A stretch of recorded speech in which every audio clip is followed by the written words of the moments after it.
to go back in time because they are opening the archives to look at old shows, old movies, old pop culture things to see if they stand the test of time. This is Rewind with your hosts, Brian Austin Green and Pete Ferrero. All right, man. Here we are. Back Dude, again. we're back for episode 2 of Rewind. Took a minute to get here. We are back at Numero Uno Tavern. I love it here. This place is amazing. Yeah, I mean, the food, the drinks, I mean... The environment, the social aspect of it, all the people. It's be so much fun. Like, I'm up in this area now, so it's going to probably be my hangout. So can we talk about that really Sure, fast? of course, So for, which I'm sure most people know at this point, Pete was one of the unfortunate people living in Altadena who lost his home in the fires.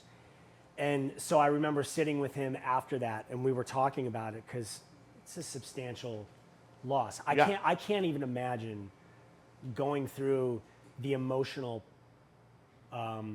loss of everything, because it's as much as it's like, oh, it's stuff. It still was. It's your stuff. Yeah, it was. It's your life up until that point.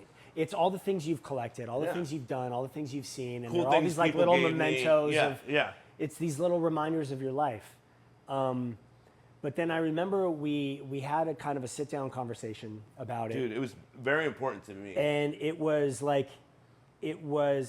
and I remember the moment when you had that shift of, okay, this moment is all about how I view it and what I do from this point forward, because the things that you lost and the life you had, it no longer exists. So no matter how much you mourn, it doesn't come back. Yeah. So it's like, okay, are you going to instead look at this as like turning over a new leaf? I get to do new things. Dude, I'm I get stoked to meet by new people. Yeah. And now you're living literally like 3 blocks away from here. You went from Altadena to now you're out here like, Woodland Hills, Calabasas, Belkit. You're right around the corner from me. Dude, it's wild. And like that conversation we had was the most helpful because I literally shifted my mindset from like the grief to like, wait, how often in life do you get a chance to like begin again? You know what I mean? And like forced literally, like, because you might carry some old shit if you were beginning again and it's still there, but like I get a chance to begin again in a new area, and dude, it was you that really fucking got me going. Well, thank you, but no, I actually don't want to take credit for that. Like, I think the universe, we've talked about that before, the universe does these things and it forces your hand sometimes, and it forces itself to be the catalyst that you need to make the changes that you need. Totally.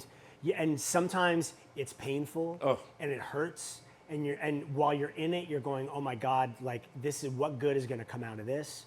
But then the more you kind of sit back and I always tell people, try and find the silver lining in everything that happens in life, because when you do, it becomes that mind shift, that switch, and all of a sudden it changes your purpose for what it is you're going through, and you start, instead of missing things and falling into that like kind of depression and that loss, it creates that excitement for what's to come. Totally. And also, when I think about, I mean, obviously I think about all my people that lived on my block, you know what I mean, and everything that they've gone through, and the community that I lived in Altadena was super amazing, and I'm excited because I know that community will rebuild again. People have these thing where they're like, oh, why me, and it's like, for me, I'm looking at why me like as maybe I can either be a light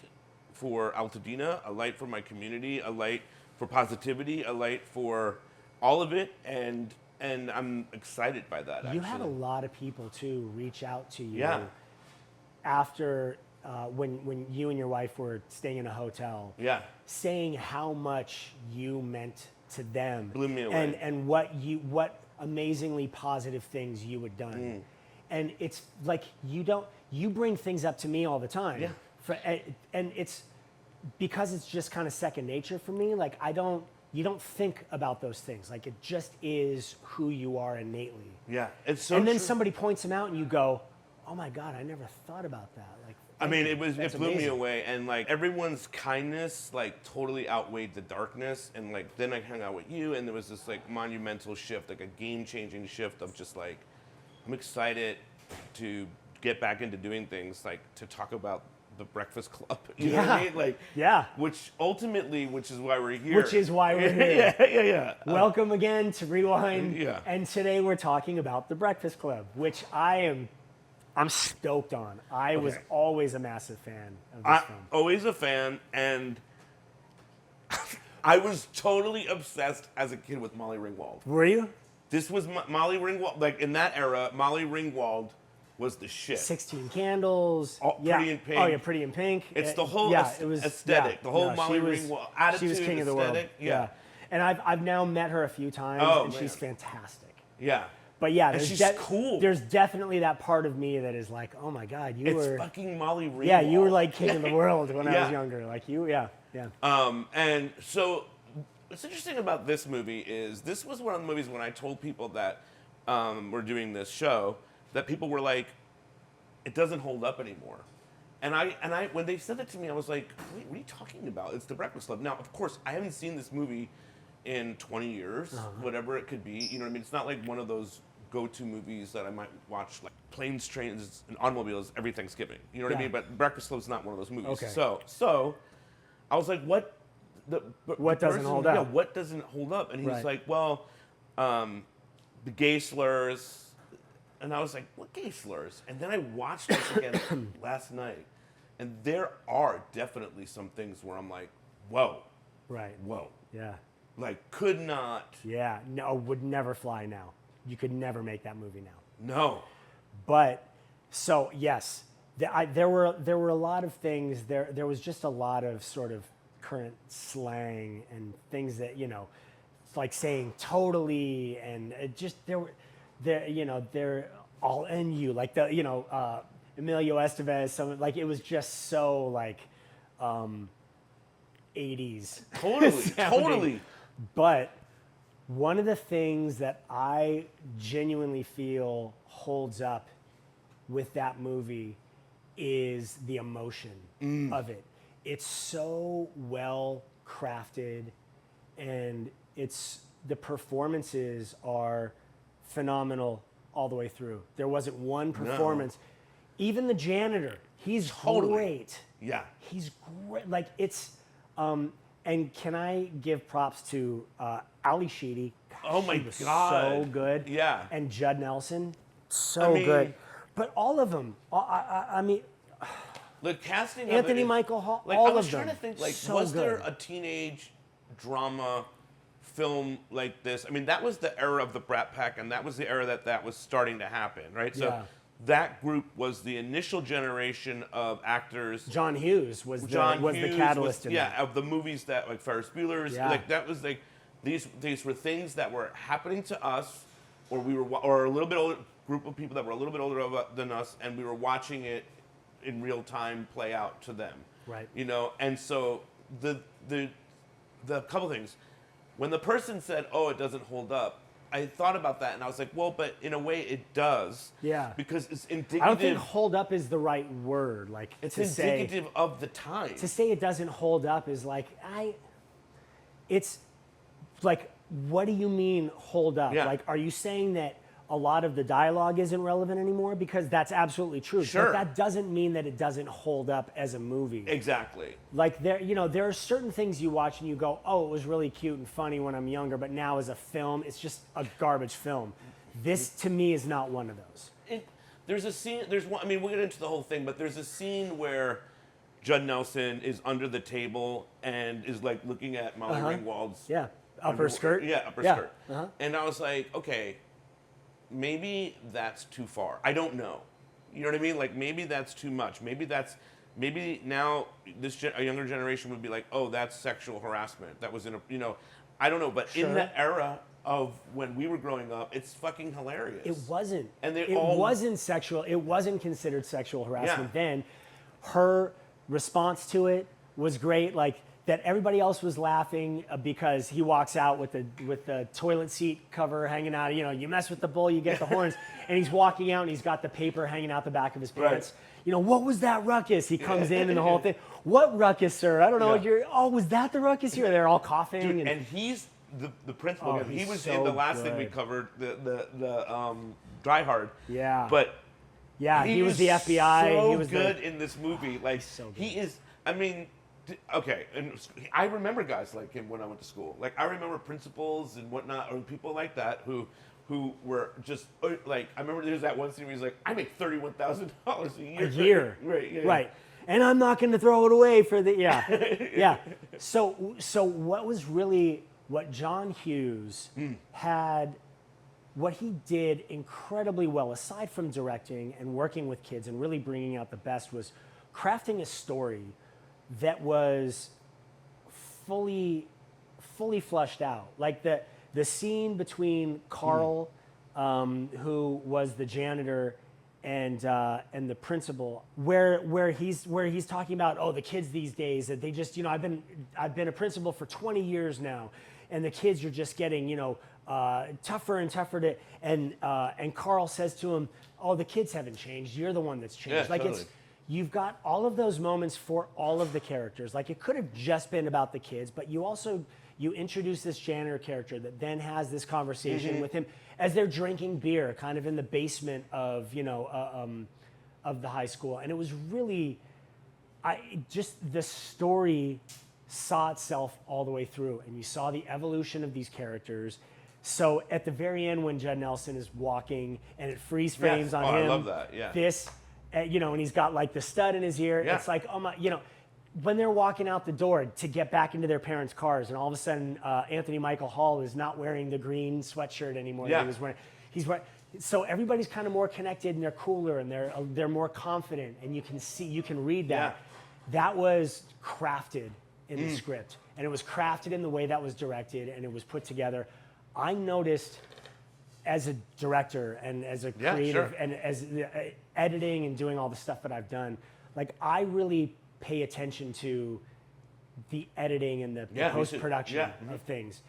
And there was such a great way in that film of he would keep the camera on people that he wanted you to be watching and then cut to everybody else to get their reactions. I noticed that yesterday too, yeah. So the camera would stay on somebody it doesn't happen anymore. It's like if somebody has a speech, it's cutting between everybody. Right, It gets to that, that one of Emilio Estevez when he's telling the story and the camera is dollying around and it's dollying behind other characters, behind pillars, and it never jumps to another cut. It's literally just one steady. So he's talking and he's getting to an emotional thing, and then all of a sudden it's like gray as you're passing a pillar, and then it comes out. And then you kind of just see him through the crack of the neck, through whichever character he's shooting through, whether it was Molly or Judd Nelson or whoever. And it was so refreshing to watch, because we now live in an age where things are edited to death. Oh my God. And it's like they're quick cuts of this and this, and and it's moving everywhere. And that was, for the most part, it played in these kind of wide. And the thing that's wild to me about this movie is that it's basically all one location. It's all one location. Like they're except for the hallways. Yeah, but it's the one and location. The parking lot out front. But basically, the whole movie is in that library. In the library, yeah. Which is like, if you probably pitched that to someone today, and you were like, "We're basically going to stay in the library the whole movie. We'll go to different parts of the library." Like, I'm sure network executives would be like, "Fuck no, we need to go to the gym." Except it's way less expensive to shoot. You have one location. Yeah, but I mean, but the performances were so good that it didn't matter that we were in one location. It didn't. Now, I think it's interesting is you were on 90210. Yeah.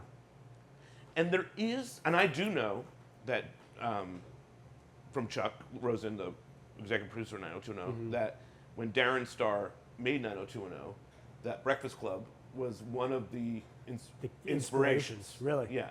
Okay. It was movies of that time period of this new generation. Yeah. And so you were kind of like Anthony Michael Hall. Anthony Michael Hall on 90210. Yeah. And he was fantastic. You're both so good. I would never ever put myself at the same level as Anthony Michael Hall. Maybe after like 6 years in, but not in the beginning. Okay, I'm humble of you, but almost better. No. David is almost better at times. I'm sorry. That's okay. We'll agree to disagree. So just if you're on Instagram, please let us know which one. Anthony Michael Hall was fantastic. He is. What I love about his performance is he was very witty. Oh my God, very sarcastic and like. I'm also in the science club, and I'm in the physics club. Brian, what are you rambling about over there? I was just talking about I'm in the math club, the science club, and the physics club. So what do you guys do in the physics club? We talk about physics, like properties of physics. I also love he was principles so great. Like at one point where he's like, and it's just a subtle little thing that Anthony Michael Hall does where he's like, I don't want anyone to move, and Anthony Michael Hall shifts back into his seat. Yeah. Yeah. Will not move from these seats. He was all those little subtleties. So that John Hughes, again, was really good at finding those. Like, instead of staying on the people that were on camera, he found the jewels of what people did. In reactions. And he made sure to be on those. And he didn't have a sense of, like, I've got to be on the actor when they're speaking, which I love. It's just interesting about 90210 and Breakfast Club in the sense that obviously Anthony Michael Hall has made a documentary. I don't know if you saw it about the Brat Pack. No, I never saw that, but I heard about it. And the struggles that some of them had after that. Well, not even after the Breakfast Club, but just as being labeled as the Brat Pack. Yeah. And I think there might be some similarities with you all from 90210. I'm sure. Because you guys were doing the next evolution of the Breakfast Club, right? Like we did 10 years of the Breakfast Club. I mean, where it was everything that we were dealing with every week, as opposed to in just one movie. Right. Yeah. When you watched back this movie, did you have any thoughts on that? Like, shit, like they were very similar. Like, we have very similar. No, I didn't.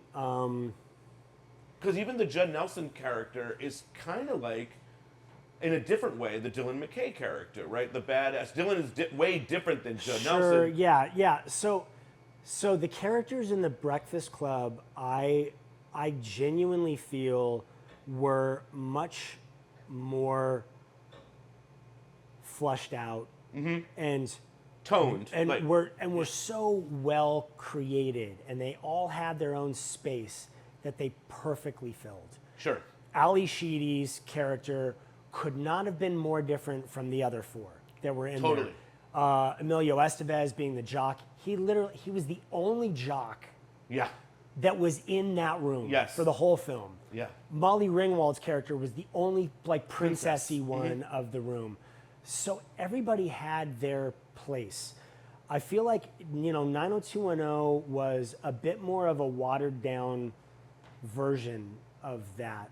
It lasted for a while, so I think people connected in a different way, and it felt more authentically high school and real world for people during that time. But I think what worked with the Breakfast Club was that it was the exaggeration of these characters. Like Judd Nelson's is like I don't know. Do you know dudes like that? No, I know dudes that have some of those traits. Same. But his character literally had all of them. Yeah. Right. Emilio Estevez's character had all of the jock traits. Yeah. All of them. Yeah. Anthony Michael Hall's, Molly's character, Ali Sheedy's, they all had, they were fully encompassing that type, which is what made them, to me, so separate. I was going to say, what's interesting is like, that could be, if not done right, and if the actors aren't right, it could be hokey.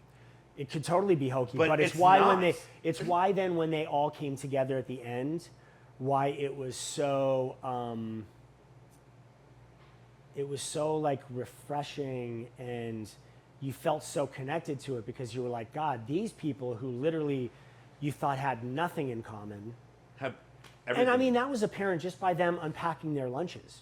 By Molly Ringwald taking out the sushi. And, Emilio taking out 3 sandwiches and a bag of chips and a thing of milk and a banana and an apple. Like he had the paper bag, Ali Sheedy crunching the chips up with the sugar on the, so it was, the characters were so distinct. To see them then come together was, that was just to me, that was a fantastic culmination. Like you get to the end and you feel like, God, that was so nice to see the journey of all these characters. To me, the film gets to the best part of the film is after they get Judd's pot. After they smoke weed. Yeah. And they're all sitting on the balcony together. To me, that is the heart of the film, and it's interesting because I've watched that scene so many times as a kid, and maybe at times didn't relate to each specific person, But now when I look back at it, I'm like, I relate to all of them. But in different ways. But it's because, I think, my opinion is that because you watched their journey in the beginning where they were so separate. Yeah. And it was so defined. They had carved out their niche so specifically that then when you see them all together on the balcony, it's like, oh my, I cannot believe that I'm now seeing this diverse group of people all get along, and you've got that great conversation with Anthony Michael Hall where he's asking, hey, so when we see each other in the hallway on Monday, like what's going to happen?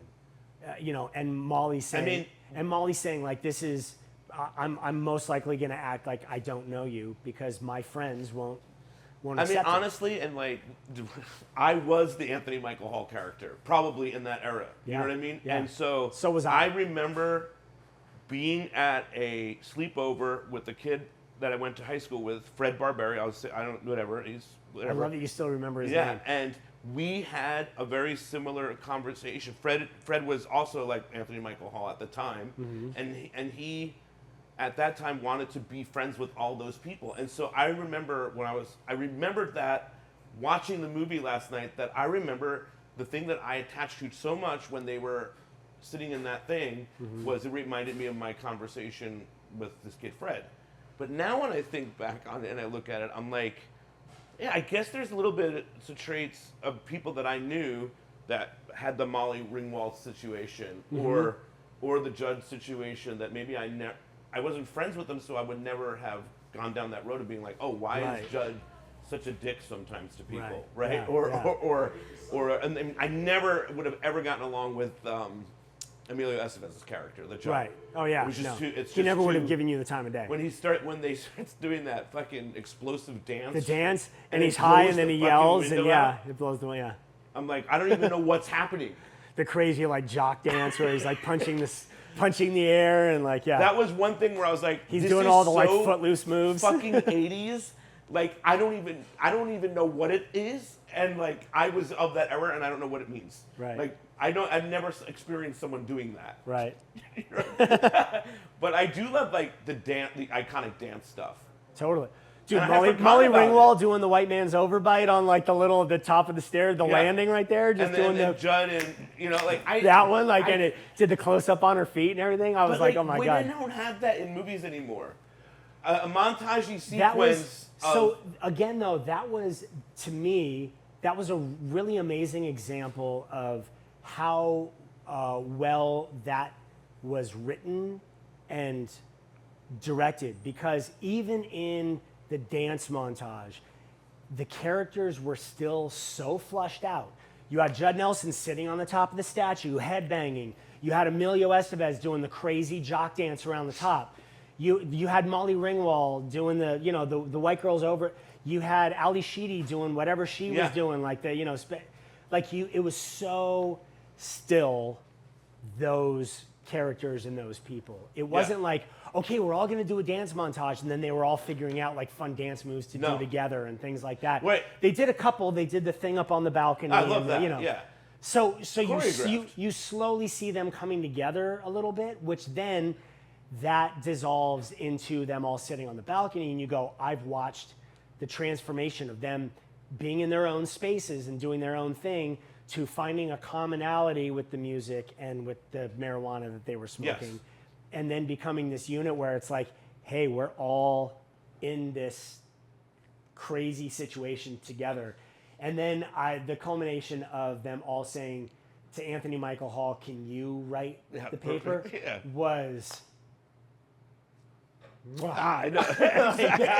Exactly. That was perfect. Yeah. To me. I mean, like you said, back to your point, like about what the writing was, like what John Hughes was able to do with the writing of that. Like, I mean, and what's amazing, I've seen things about John Hughes, is that he would pretty much write these in a few days. Yeah. Like, you know what I mean? It wasn't something like where he'd just get inspired and he would like sit down and just bang it out. Yeah. And so it's interesting to see something that he came up with, and probably his own experiences of these different characters in high school. But it's interesting, the wardrobe was all really, really great. Like, I buy that Molly Ringwald's the princess. I buy that. Oh, yeah.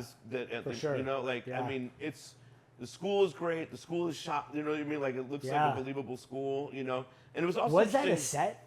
I don't know. I think it might be a real school. Yeah. It's because it was incredibly well made. Like they're hanging off of railings and doing stuff. It's like, okay, that was either really well built and constructed for the purpose of holding weight. You guys shot at Torrance High, right? We shot, when we first started, we shot everything at Torrance High. And then they eventually built the set to replicate Torrance. They built the hallway with the radio station, with the music booth, with the lockers, with the stuff. Well, when you were shooting at Torrance High, there was none of that. There was real kids. Oh yeah, so we would real kids would be in classrooms when we would be shooting outside. Yeah. And then the bell would ring and it would be like time for kids to walk from this class to this one, and they would all congregate on the balconies watching us. So everyone that you saw on camera, that was all background. Like that was all filled in by production. There was not one person that was in the background that was just went to school there. It's interesting though, because like, did it become a juggernaut at some point of your show where they were like, we have to, like, you know, where it was clashing? I think that's why we ended up building the set. I think it got to the point where it was like Torrance High School it's no longer conducive of us being able to shoot because our days have gotten so short. Yeah. Because every time they're between class, they're on lunch, but like it gives us this short window of time to shoot. Mm-hmm. And we needed more freedom to do that. So I wonder if during this movie, I would love to find that fact out. If anyone knows on Instagram, like, were they shooting it? Was it a closed set? Like, was it? Because I think it's a real school. Yeah. Seems like it. Yeah, for sure. I just, I love this movie. I loved this movie. Like, it was the nostalgia for me sitting back and watching it. Again, I finished it again this morning. I watched it before this, and then I was like, I want to watch that again because I really want to, like, be aware of and be able to reflect on these little things. And there are so many nuances in the film. I didn't want to like forget any of those or not remember them or be reaching for any of them. What did you eat when you were watching the movie? I didn't eat any. I ate Doritos. Did you?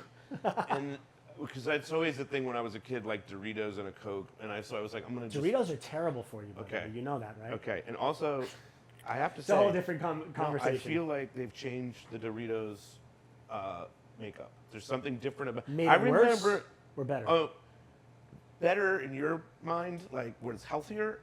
Something is different about a Dorito now, and I was like, this is... Because I was going for the nostalgic Coke and a Dorito watching The Breakfast Club. Something maybe I would have done all those years ago. Yeah. And then I was like... Except on your like flat screen LED with a Sonos sound bar and like... Okay. Totally. But so there's something definitely different about Doritos. So just a point that I wanted. So we'll do a whole different Doritos. Well, just if anybody has any information about that, hit us up. Did something change? So Sharna, my fiance, she has this app. I forget the name of it, where you can actually scan a barcode, and it gives you all the dietary information on things, and then it gives you a score. Like, she'll walk through the grocery store and she'll go, "Ooh, ramen noodles," and she'll scan it. Oh my God, I would. And it's like, oh, it's only like 5 of 100, like the score of it. Doritos were like a 2. Oh shit! I figured it was going to be like that. Yeah. Or no, wait, no. Doritos were a 0 of 100. Worse. Yes. Oh yeah. No, Doritos in are case. literally like the worst thing you can be putting in And your body. I assumed that they improved it. So definitely. No, not. but now with Kennedy in there, I think they'll be forced to improve things. Right. Yeah. I love Ali Sheedy too. Oh, she's so good. Because that character is someone who I would have been She friends had with. very minimal dialogue through it. And until there's the like end. at some points where she's like almost a mute, or She's like mute, she's making yeah. a weird voice, She's doing like facial expressions. Yeah. And she's listening. And she's But I would making little totally been sounds all and- into oh, that. She was like awesome. that. The one thing that people noted on Instagram is what they are offended by Ali Sheedy, or is that they don't think a character. It's a valid point. They don't think a character like Ali Sheedy would have let Molly Ringwald put on the makeup and all that stuff, and then present herself, because usually characters like that were anti all of that. For sure. And so people have noted like she kind of, not Ali Sheedy, but the character sells out. So the character was interesting because you get kind of the same effect from when they're all on the balcony, and she says, "You want to know what I did to get in here? Nothing. I just had nothing better to do." Yeah, I love that. Remember that line? I love that. Yeah. You realize like, oh, she is just starving for. And she talked about it with her parents. Like her parents, don't give her any attention. So she literally goes there on Saturdays just to get attention. So then in doing the makeup and the things, that's another way of getting attention. So Sure, okay. Because That's valid. Because her character is not emo and not against the system, and she's a loner. Yes. All that, like, dumps out her purse on the thing for everybody to see her problems come out. So then people will want to ask her about it and talk to her about it. Like that was the whole. So she was a very layered and complicated character. And I kind of love that she could pull off both the darker character, and then also look super beautiful when she lets Molly Ringwald make and her up. that moment, her subtle moments were so good. The moment when Emilio Estevez says, "What happened?" after she's all done up, and it's just the two of them together, and she's like, "Why? What do you mean?" Claire did it, and then she just kind of looks away, and then looks back to him to see like what his next reaction is going to be. It was so subtle and so well done. Like you really saw the humanity of that character, which is, I think sometimes in current television and film, that's lost a bit because people are trying to be so edgy with dialogue and things, and they're trying to be so shocking. And it's like, oh my God, did you see what they did? And did you hear what they said? And all of that. And her character was this shocking physically to see this character. Like when she's scratching her head over the thing and you see the snow coming down and she's like smiling. But then so honest and real. Like even if that wasn't you still connected with that feeling of loneliness and wanting to fit in and all of that. As big as the characters were, they were all grounded in like this authenticity, right? Yeah, super authentic. Like I felt when I watched Molly Ringwald being the princess, I was like, oh my God, she's totally that. And also I'm obsessed with her. Like that was my thought when I was watching it. But you know who Ali Sheedy reminded me of? Kathleen Robertson. A little bit. Yes, I was thinking about that. I was watching and I was like, because Kathleen was always really great at the subtleties of things also. So she was like, in the beginning, Claire seemed a little kind of like goth and out there and different. Yeah. And because her dad was the principal. Yeah, right. Like she was very kind of against the system and bucking it all. And she seemed like the darker version of any of the other characters that we had on the show. Like everybody else was much more, but Ali Sheedy and Kathleen reminded me a lot of each other. Totally. Watching the film. I agree. And there's aspects of Molly that remind me of Kathleen Robertson as well. You know what I mean? It's interesting, and so actually it was weird because this morning I was talking to Chip Johannesson, who's a writer from 90210, and I was so taken by the movie yesterday of like Claire Arnold, the character from 90210, and like Ali Sheedy, what you just said, or also. Did they pull Claire's name from Molly Ringwald? Like I went on this trip, so I texted or emailed Chip Johannesson, and he was like, "No, it was. He didn't. It doesn't even like. It was just random. No, it was. If anything, it was Claire Danes from My So-Called Life. Really? That's kind of where the origins of Claire's. They think Claire's name came from, and I can see that. Wait, but did her character come onto the show before My So-Called Life was on television? It all is happening around the same time. But Claire came in 94. when we had just gotten into college. Yes. Right? And My So So-Called he Life was was the either, dean, so her dad was the dean of the school. Yes. So I think he was like, My So-Called Life was either canceled or coming out around the time that Kathleen was going to be on 90210. Not to make this episode of The Breakfast Club all about Kathleen Robertson. Right, totally. Even, which I can do very quickly once totally. you send me down that road. Yeah. Kathleen, you were fantastic on the show. Yeah. She's amazing. So yeah. there. Enough talk of Kathleen. For right now. Yeah. right. Right. Until later. Yeah. So I had this dream that was crazy. Kathleen was in it. Right. Exactly. We were searching for aliens. That sounds like in the every desert? night. Oh, what? Oh my God! I've had that dream, but that really happened on 90210. Yeah. There you go. I want to say that Judd Nelson makes this movie. He's fantastic. There is no movie without two people, Judd Nelson and the principal. Like initially, the what's so brilliant about it is the complexity between Judd Nelson and the principal.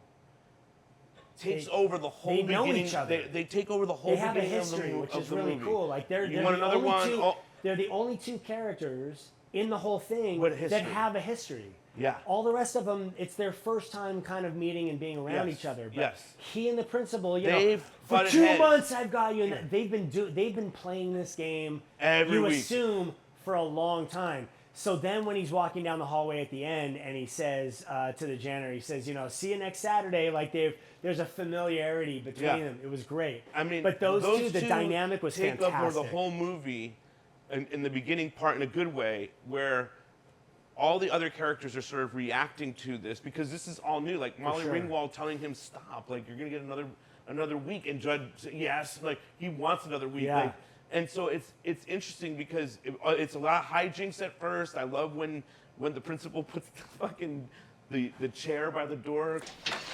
The door's way too heavy, sir.